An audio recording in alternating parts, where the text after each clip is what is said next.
Assalamualaikum warahmatullahi wabarakatuh. Perkenalkan, nama saya Siti Nur Hasanah dengan NIM 131420053, kelas 6B jurusan Manajemen Pendidikan.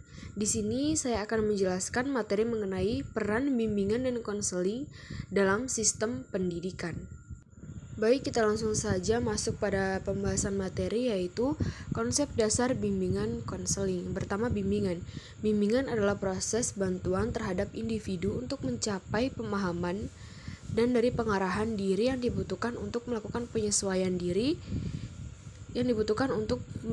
penyesuaian diri serta secara maksimal kepada sekolah, keluarga, dan masyarakat.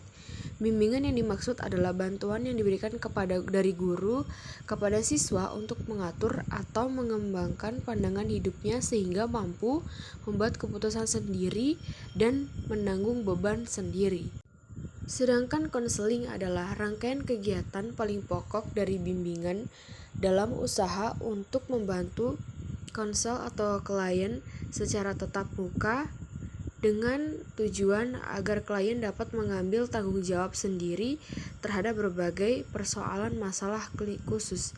Konseling memiliki pengertian yang sama dengan bimbingan. Bedanya, konseling lebih bersifat individual dan profesional antara konselor dengan yang terlatih dengan klien untuk membantu klien itu memilih dan memahami dan memperjelas pandangan terhadap ruang lingkup hidupnya. Baik, yang berikutnya kita masuk kepada tujuan dan fungsi bimbingan konseling.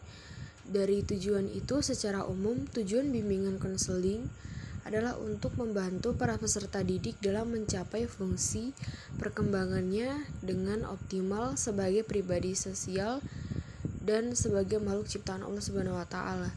Yang pertama, membantu dalam perencanaan perkembangan karir, penyelesaian studi, serta jenjang pendidikan selanjutnya. Yang kedua, membantu peserta didik agar bisa cepat beradaptasi dengan lingkungan sosial mereka. Yang ketiga, mengetahui dan membantu menyelesaikan hambatan yang peserta didik hadapi, baik dalam belajar, menyesuaikan diri dengan sekitar, dan dengan keluarga.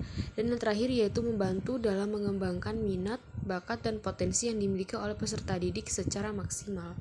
Sedangkan fungsinya yaitu yang pertama, memberikan kemudahan bagi peserta didik untuk memperoleh perkembangan yang optimal dan seimbang dalam kepribadian diri seorang peserta didik. Yang kedua, membantu peserta didik untuk menentukan minat, bakat, dan potensi termasuk dalam menentukan kegiatan ekstrakurikuler, program studi saat akan melakukan kuliah atau lebih jauh untuk lebih mempertimbangkan kemampuan untuk karir di masa depan. Yang ketiga, membantu dalam mengapresiasi atau pencegahan masalah yang dapat terjadi kepada peserta didik. Yang keempat, membantu untuk turut menuntaskan pemikiran, tindakan, dan dalam meluapkan perasaan peserta didik yang menyimpang atau kurang baik.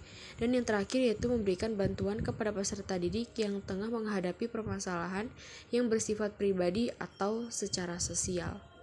Baik, selanjutnya kita masuk kepada asas-asas bimbingan konseling. Jadi, menurut Prayitno itu, asas-asas bimbingan dan konseling yaitu asas kearahan, kesukarelaan, keterbukaan, kekinian, kemandirian, kegiatan, kedinamisan, keterpaduan, kenormatifan, keahlian, alih tangan, dan tuturi handayani. Jadi itulah asas-asas dari bimbingan konseling. Yang selanjutnya kita masuk kepada peran bimbingan konseling dalam dunia pendidikan.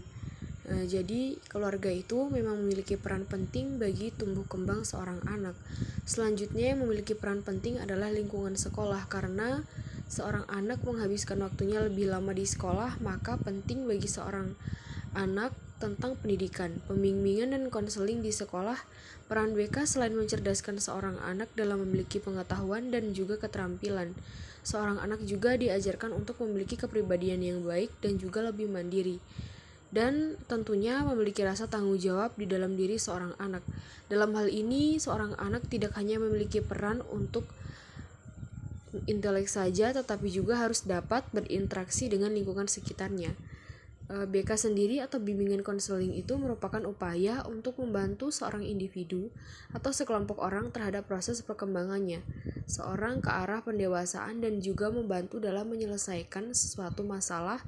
Harapan dari seorang guru atau dosen menginginkan siswa atau mahasiswanya dapat memperoleh suatu pembelajaran dengan hasil yang maksimal dan juga memuaskan, namun seringkali harapan itu tidak dapat terwujud karena banyak siswa atau mahasiswa yang tidak seperti apa yang mereka harapkan karena banyak dari mereka yang kesulitan dalam tahap belajar.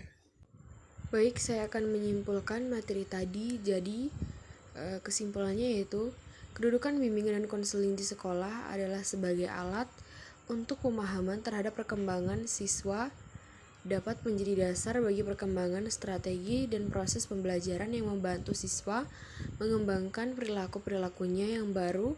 Perkembangan siswa di sekolah itu meliputi aspek-aspek fisik, kecerdasan, emosi, sosial, dan kepribadian. Kenyataan menunjukkan bahwa pada setiap siswa memiliki karakteristik pribadi atau perilaku yang relatif berbeda dengan siswa lainnya. Keberagaman perilaku ini mengandung implikasi akan perlu dan data yang pemahaman yang memadai terhadap setiap siswa. Baik, itulah tadi sedikit materi yang bisa saya sampaikan. Lebih dan kurangnya saya mohon maaf. Akhirul kalam, wabillahi taufiq wal hidayah. Wassalamualaikum warahmatullahi wabarakatuh.